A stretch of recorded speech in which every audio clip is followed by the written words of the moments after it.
So here we are. This is the I shouldn't say semi-final, it's not final. None of this is final. But this is a probably version 5? 6 of this frame? I don't know. All the parts have gone through different assemblies at different points in time.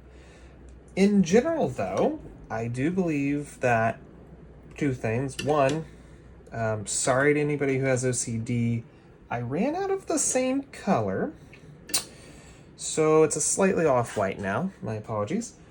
Secondarily, though, for anybody who's triggered by threading things into plastic, like this right here, just check out CNC Kitchen's video.